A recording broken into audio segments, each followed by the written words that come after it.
Missions Pulse. Know God's heart, join his mission. And we met a little boy on the streets, a 5-year-old, selling flowers. And we'd already been obviously working through a process. We'd left the organisation we were with. We did it as best as we could, honourably, but there were some difficulties. You know. And we had decided that the need was for a home for girls. So I suppose if you don't delve into this, you assume your girls are going to get, you know, trafficked and sexually abused and all of that kind of stuff. You don't necessarily think it's going to happen to boys. Yeah. I think that's our default setting in most Western countries. We just assume that girls are at risk, boys not so. Yes, well, that is the story that's often told to us when we talk about sex slavery or trafficking, and that in your instance, you've seen something that's completely different. I would think that, you know, I can't give you, no one's done the exact figurage, but I would say from my own experience, I would say that percentage-wise, the number of boys being abused or sold or whatever would be at least 30% of the total. So anyway, well, that's a huge percentage. That's way different than what I've heard, or I think most people would understand to be the situation.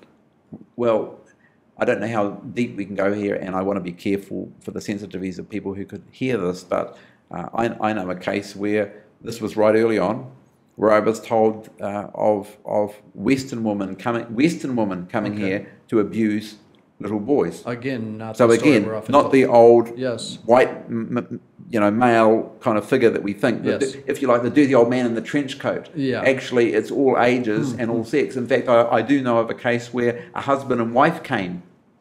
Really? Husband and wife, and specifically came and asked, they wanted to abuse a child together. So this isn't, you know, the wife being innocent, not, she was an active participant. And so, you know, there's a lot of darkness out there. Yeah. A lot of it's underground, a lot of it's obviously not in the open. Yeah, but when you say it's underground and not out in the open, it's just under the surface. Sure. I mean, we're sitting here in Chiang Mai, Thailand, where your initial experiences came. Yeah. And there's this placidity over the whole city, and it's a wonderful place for tourism.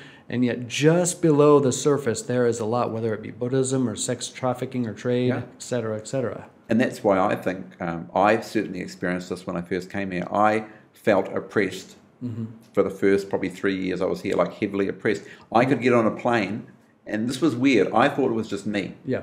And one day I was talking to a university lecturer in Chiang Mai, a foreigner, who made the comment that he flew to Vietnam, and when he got off the plane, it felt like a whole load had lifted off his... Yeah, but you couldn't quite put your finger on what it was, because Chiang Mai is a nice place. Exactly. On this, it's got all the amenities. If you want Western food, you can get everything. You can get German bratwurst, you can get Swiss chocolate. Sure. It's all there.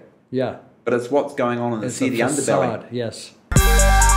Missions Pulse. Know God's heart, join his mission. This podcast is powered by Within Reach Global. Subscribe, watch, and listen on YouTube today. Visit missionspulse.com.